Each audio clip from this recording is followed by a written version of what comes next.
Hey G fans, GoGFan93 here, and well, we're going to do another figure review. We're going to continue with some of the new Godzilla 2014 merchandise that has come out, and we are going to be talking about the Smash Strike figure.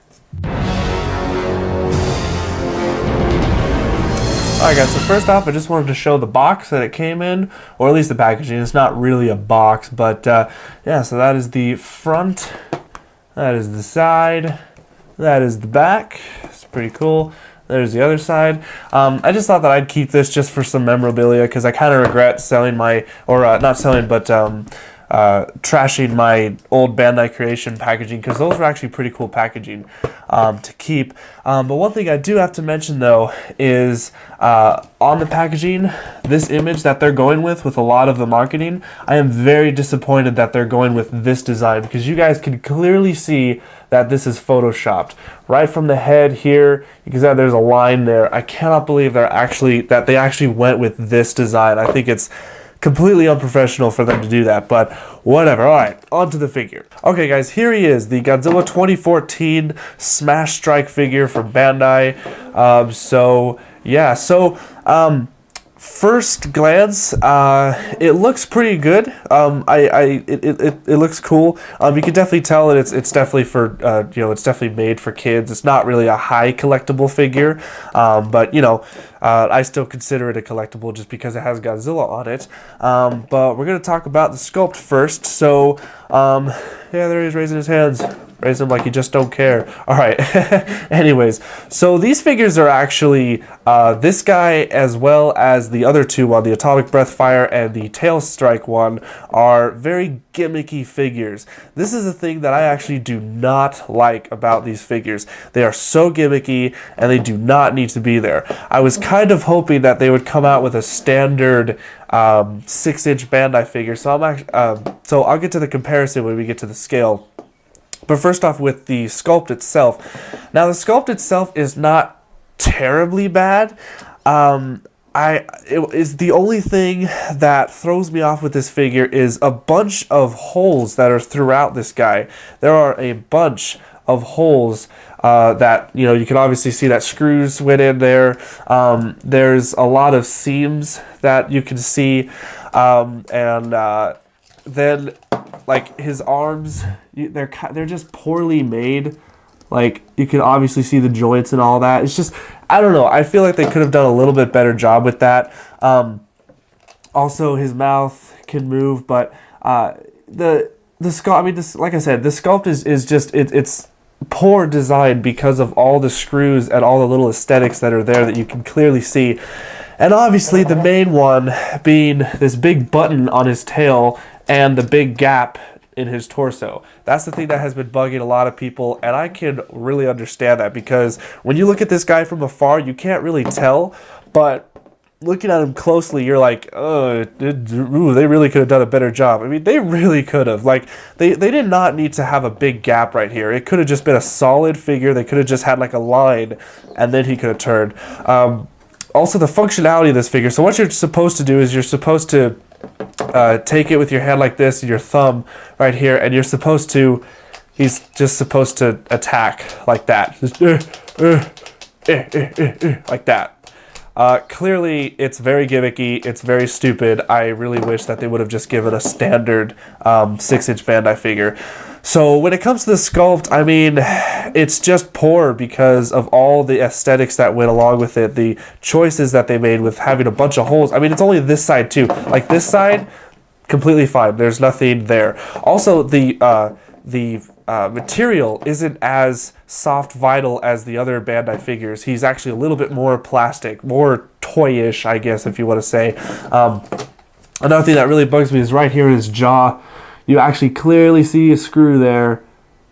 It really bothers me right there. I do not like that. But without the screw stuff, though, it looks all right. You see the spikes, his head, his feet. Everything looks all right without all these blemishes that are popping up. So, okay. So now for the scale. So yeah, I presume this is a 6-inch figure. Let me grab a I'm gonna grab actually the first Bandai Creation figure that I've had, or this guy was actually part of the first wave of Bandai Creation. So Godzilla 2014 is actually a little bit bigger. Yeah, actually like way bigger. I wonder actually if that's just probably because of the 1954 guy. I'll bring in 1968, then it's a little bit more fair of a size comparison there. So yeah. The thing I wish, though, is that this figure looked like this, where it wasn't all the gimmicks. It was just a straight figure. You know, you didn't have to have all these, like, little buttons with it all. So, yeah, basically that's the comparison with the size. So it fits really well on your shelf, at least. So the size is really good. Articulation with this guy. So there are a lot of points of articulation, obviously. I presume that this is maybe a part of the tail back here, because there's a line here, but I'm trying to move it. I can't really move it that well, so I'm not even going to really try to do that anymore. His feet can move a little bit. So there's like burp, burp, burp, burp. His hands, they move at the shoulders. So you can move them at the shoulders like that, like here. You can also move them at the elbows, so the elbows move as well. They're very loose. So it's like hard to pose him because his arms just keep on flopping down. Obviously his waist will move. You can move his waist like that by doing this, obviously, but you can still move him like this. And the other part is his jaw. At least his jaw moves up and down, which I think is pretty cool. I like that. So that's really awesome how they did that. So when it comes to articulation, it's not bad. I mean, it's actually really good. So, all right, so for the last thing, the final thoughts with this figure, it's not my favorite. It really isn't. I really think that they could have done a lot better with the whole design aspect of this figure. I mean, when it comes to the silhouette, it's perfectly fine. Like when you look at it, it looks good, but you have these little blemishes, that big gap in the middle, all the screws, all the little holes that are in him that you can clearly see. It's really meant for, a kid that's not really supposed to know the difference. And also the gimmick of this figure, I hate. I really wish they would have just stuck with a standard Bandai figure where you could just put it on yourself and just look at it. But this guy, like I said, it's not 100% bad, but it's definitely not one of my favorites, and I really wish for Godzilla 2014 they would have done a better job. So, but yeah, I'm still happy to have him. I'm still very happy to have him. There's his box.